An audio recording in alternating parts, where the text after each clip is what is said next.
Long after the echoes of their screams faded, the jade halls of the Eastern Pavilion still bore the scent of humiliation and fury. Fei and Murong Wan, once untouchable in their sheltered lives, now quivered beneath Eggy's merciless grip, each pinch a calculated whisper of vengeance. Chu Feng, silent and composed, observed the intricate lines of the Demon Bestowal Slaughtering Formation unfurl beneath his hands. Yet his eyes kept returning to the defiance etched into the trembling faces before him. In the tangled web of honor, hatred, and desire, the next choice he makes could shatter more than pride. It could carve destiny itself. Brace yourself. For martial God Asura, chapter 793-794, the stage is set, the players unveiled, and the reckoning is about to descend. The wind howled through the secluded courtyard, carrying with it a tense, almost tangible anticipation. "Insolence," a voice shrieked, sharp as steel. "You dare strike me? I will end you." Flames of fury ignited in Fei's and Murong Wan's eyes, their anger raw and untamed. These two, raised in lives of privilege and comfort, had never known humiliation, never known a world where pain was dealt without warning, and now it surged over them like a storm they could not weather. But the hand that had struck them did not waver. "I hit you." "So what?" Eggy's voice was calm, almost deceptively sweet, yet laced with unyielding authority. She raised her hand once more, and two sharp, decisive slaps landed upon the faces of Fei and Murong Wan, leaving deep purple impressions that burned against their flawless skin. "You dare! Kill us if you can! My grandfather will never forgive this." Fei's voice cracked, fury and fear entwined. Yet even in her rage, she could not break free. She had no escape today, only the raw, bitter taste of humiliation. Eggy's eyes gleamed, a subtle smile tugging at her lips, an innocent curve hiding a shadowed storm. "Heh, letting you off too easily would be a waste. Your tone, your words, watch them. Do not presume your grandfather can save you from me. Your goal here was to deal with Wu Qing, was it not?" Eggy's voice dripped like honey and venom, a twisted sweetness that sent chills down the spines of the two young women. "You venomous creatures, today, I will teach you a lesson you will never forget." And with that, the lesson began. The pain came swiftly, deep and unrelenting. Their shrieks pierced the air as Eggy's technique unfolded, not with blade or blood, but with an exquisite cruelty of her own devising. Her hands, pure and white as polished jade, gripped them like iron clamps, pressing, twisting, pinching with relentless precision. Red bloomed into purple across their skin, marks of torment they had never imagined possible. Never had they known suffering like this. Their privileged lives had shielded them from even the slightest touch of pain. Now, every nerve screamed, every breath caught in agony, and yet the deeper their screams rang, the more Eggy's lips curved in satisfaction. She remembered every cruel moment they had inflicted upon Chu Feng, and no measure of retribution seemed sufficient. This was only the prelude. Chu Feng, however, had his own path to follow. With Eggy holding the two tormentors in place, he turned to the stone before him, laying down a spirit formation with precision and focus. The Demon Bestowal Slaughtering Formation, ancient and intricate, demanded patience and skill. Time was required for its full awakening, but with the stone as his guide, his role was clear. Set the formation, then act. As the formation hummed to life, Chu Feng approached the still shrieking women. "Eggy, let me handle this," he said, his voice steady, carrying a quiet resolve. A single fist clenched, and before him materialized a dagger forged from martial power, glinting with deadly intent. Eggy chuckled lightly, rising to her feet. Her aura enveloped Fei and Murong Wan, suppressing every ounce of strength they possessed. They flailed helplessly, like fish caught upon a cutting board, awaiting the reckoning Chu Feng would deliver. "Wu Qing, do it! Kill me if you dare!" Fei's voice rang out, bold and unyielding. "I fear nothing. Even if death awaits, I shall not beg for mercy. Do your worst. You will never rise above your filth in my eyes." Chu Feng's brow furrowed. The ferocity of these women was unnerving, particularly Fei. To kill them outright might be too merciful, yet to torture them was a weight he felt unprepared to bear. Even now, their fearlessness before death gnawed at him. They were not like ordinary foes. Their spirit burned brightly, unconquered. Eggy's voice floated into his mind, teasing and insightful. "Chu Feng, sometimes life is not the most precious thing to a woman. There is one weakness, one gift that can wound deeper than death itself. Do you understand what I mean? Chu Feng knew. He hesitated, caught between past duties and present circumstances, but Eggy's encouragement was relentless. Do not shrink. When facing venomous hearts, do not merely kill. Strike their core. Make them suffer in a way they cannot forget. Yafei's laughter cut through the tension like a blade, sharp and mocking. Are you afraid, coward? Do you lack the courage to act? Her words, meant to provoke, ignited a fire in Chu Feng's chest. Without a second thought, he surged forward, his hand seizing the hem of Yafei's skirt. With a ripping sound, it tore apart, leaving her exposed and trembling. The transformation in her gaze was instantaneous. Arrogance fled, replaced by raw, unfiltered fear. Her eyes glittered with a mixture of disbelief and terror. What? What are you doing? She demanded, voice wavering, yet defiance still flickering in the depths. Chu Feng's lips curled in a faint, wicked smile. I'll show you, he replied, and the air thickened with unspoken tension. In that moment, not only Ya Fei, but Murong Wan too, froze in terror, fully comprehending the reckoning that had descended upon them. A reckoning they had long sought to avoid. On that dark hour, revenge did not arrive like thunder from the heavens. It came in the shape of a cold stare, a raised sleeve, and a heart already hardened by old hatred. Yafei felt it first, not in her body, but in her soul. The instant Chu Feng moved, the fearless mask she wore cracked like thin ice beneath a winter blade. Her eyes trembled, her breath caught in her throat. She turned her face away at once, as though refusing to look might somehow stop what was coming. Yet deep inside, she already understood. The young man before her was no longer merely the enemy she had hunted. He was the calamity she herself had summoned. Even though Yafei still tried to appear proud, still tried to hold on to the last scraps of her dignity, fear crept across her face like pale moonlight over a grave. Her complexion lost its color. Her body began to shake. The arrogance that once shone from her eyes now flickered like a candle in a storm. Chu Feng saw it. And to him, that fear was exactly what he had wanted. His lips curved with dark satisfaction. So now you think I would not dare? He said, his voice low and sharp, like a sword being drawn from its sheath. Then watch carefully. I will show you whether I dare or not. With a sweep of his sleeve, a gust of force burst outward. The last trace of Yafei's pride was shattered in that instant, not through battle, not through honorable combat, but through humiliation so fierce that her spirit seemed to stagger beneath it. Yafei cried out, "Wu Qing, you despicable bastard!" Mad with shame and fury, she struck at him with everything she had left. Her arms flailed, her hands clawed. She fought like a wounded hawk trapped beneath a net, wanting nothing more than to tear him apart where he stood. But her cultivation had been sealed.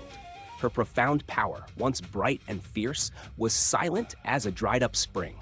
She could not force him back. She could not injure him. She could not even make him flinch. Every strike she threw landed with the weakness of drifting cotton. Useless against the body of a cultivator whose strength still flowed like a roaring river, Chu Feng did not avoid her. He did not need to. He simply allowed her helpless anger to fall upon him, while the smile on his face widened. He wanted her furious. He wanted her hatred to boil. Because the more she raged, the clearer it became that rage was all she had left. "You are indeed a rare beauty," Chu Feng said coldly, his words crueler than a poisoned needle. "Why should Murong Sun be the only one to claim victory over you?" His tone was not admiration. It was punishment, a blade aimed at the pride she valued most. Yafei's eyes burned with hatred, but hatred could not break the seal upon her strength. At that moment, Murong Wan finally came back to her senses. The sight before her struck her like a hammer against the heart. Though she had never liked Yafei, though there had always been distance between them, Yafei was still the woman meant to become her sister-in-law. More than that, Murong Wan knew what this meant for the immortal execution archipelago. Yafei's reputation was tied to Murong Shun, and Murong Shun's name was tied to the face of the Murong family. If such humiliation befell Yafei before marriage, then once Murong Shun learned of it, his wrath would surely shake mountains. The stain upon the Murong family would be one that no river could wash away. "Wu Qing, stop!" Murong Wan shouted, her voice filled with rage. "If you continue, my brother will tear you into pieces." Chu Feng turned his eyes toward her. His gaze was sharp, savage, and filled with warning. "Be quiet," he said. "Your turn will come soon enough." Then his eyes deliberately moved over her, and a wicked smile rose across his face. Murong Wan froze. That single look chilled her more deeply than a blade pressed against her throat. "You," she breathed. But the rest of her words died before leaving her mouth. Instinctively, she guarded herself and turned aside, fear rising in her chest despite the fury in her heart. She no longer dared to provoke him carelessly. She was truly afraid that his malice would shift toward her. Yafei, unable to bear the disgrace any longer, glared at Chu Feng with eyes full of venom. "Wu Qing," she said through clenched teeth, "even if I become a ghost, I will never forgive you." Her heart had already reached its limit. In that instant, she tried to end everything herself, choosing death over further humiliation. But Chu Feng had already expected it. A faint hum of power trembled through the air. With one motion of his sleeve, strange energy poured into Yafei's body and locked down her movements. Like invisible chains forged from spirit power, it stopped her from harming herself. Yafei's eyes widened with despair. Even death had been taken from her grasp. "Wu Qing, you animal," she cried, her voice shaking with hatred. Chu Feng sneered. "You think this is already contemptible?" he said. "No, that comes later." Then, like a fierce tiger descending upon prey, he forced her down beneath the weight of his vengeance. "No!" Yafei screamed. The sound tore through the chamber like a broken flute in the night. Her mind nearly collapsed beneath the terror of what she believed was about to happen. Chu Feng paused only long enough to look down at her. "What is this?" he asked, his smile dark and mocking. "Are you afraid now? Then beg. Beg properly, and perhaps I will consider sparing you." At that moment, the proud Yafei vanished. The woman who had once looked down upon others, who had plotted, schemed, and tried again and again to take Chu Feng's life, was gone. In her place was someone trembling, tearful, and broken by fear. "Wu Qing," she pleaded, her voice cracking. "I beg you. Forgive me. Do not do this." Tears rolled down her face, bright beneath the dim light. She looked fragile now, like a flower beaten by mountain rain, no longer able to stand against the storm. But Chu Feng's heart did not soften. He looked at her with a cold smile, his expression empty of pity. "You think a few words are enough?" he asked. "Have you forgotten what you did to me? There was never any deep hatred between us at first, yet time after time, you tried to kill me. Now that you are the one beneath the blade, you ask for forgiveness? Tell me, if our places were reversed, would you forgive me?" Yafei shook, but she did not argue. She no longer had the courage. "I was wrong," she said quickly. "I was truly wrong. Everything before was my fault. I was greedy. I wanted to seize your secret skill. I was ruthless. I wanted your life." Her tears came faster. "But I know my mistakes now. I truly know them. Please forgive me. Let me go. Give me one chance to begin again. I swear I will never oppose you again. Everything that happened today and all the grudges from before, let them all be erased. Let us end this here, all right?" Her eyes lifted to him, beautiful, sorrowful, and filled with pleading. For a moment, the chamber was silent, except for the trembling of breath. Chu Feng studied her. Then he asked slowly, "These are your words. Everything that happens today, and every grievance from the past, will all be written off. Is that right?" "Yes," Yafei answered at once, nodding with all the strength she had left. "Write it all off. Forgive me, please." Chu Feng smiled. It was not a warm smile. It was the smile of someone who had already chosen his path. "Very well," he said. "I promise you." But the promise did not bring peace. In the next instant, Yafei cried out in anguish, not from a wound that could be seen, but from a crushing humiliation that struck deeper than flesh. It was the kind of pain that came only once in a lifetime, yet could echo forever through the soul. Her fists clenched tight, her strength faded. Like the torn remnants scattered beside her, she lay motionless, robbed of the will and power to resist. Murong Wan could endure no more. Seeing Yafei reduced to such a state, seeing the future sister-in-law of her family trampled in this merciless fashion, the fury in Murong Wan's heart burst past fear. "Wu Qing, I will kill you!" She lunged at him, but she was no different from Yafei. Her cultivation was sealed as well. Her strength had been suppressed until she could not even bind a chicken, much less defeat Chu Feng. Before her attack could land, Chu Feng caught her arm with one hand. With a casual motion, he flung her aside and forced her down near him. Murong Wan's face burned with killing intent. Yet Chu Feng only looked at her with that strange, cruel smile. "So eager, are you? he said. Very well, I will satisfy your anger right now.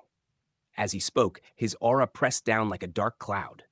Murong Wan's white skirt was torn apart by the force of his movement, leaving her dignity exposed to humiliation. She was a graceful woman, delicate and refined, and even Chu Feng, who had seen many beauties in his time, could not deny her elegance. Her appearance did not outshine Yafei's, and her figure was not as flawless, yet she carried a noble bearing of her own. A quiet, refined beauty, a beauty now trapped within the shadow of vengeance. Chu Feng turned away from Yafei and moved toward Murong Wan. Murong Wan did not retreat. Her heart had already chosen death over submission. I will kill you, she shouted again. With the resolve of someone ready to perish, she grabbed onto him and bit down fiercely at his neck, as though she wished to tear open his life with her teeth alone. Chu Feng laughed. He ignored her struggling. He ignored the clawing, the biting, and the fury blazing in her eyes. Be angry, he said. That is exactly what I want. Rage as much as you like. But besides anger, what can you do? At that moment, Murong Wan's eyes widened. The fire in them trembled. Fear entered. Then helplessness. 2 warm streams of tears slid down her face. And in that instant, she understood with unbearable clarity that something most precious to her had been cruelly taken away.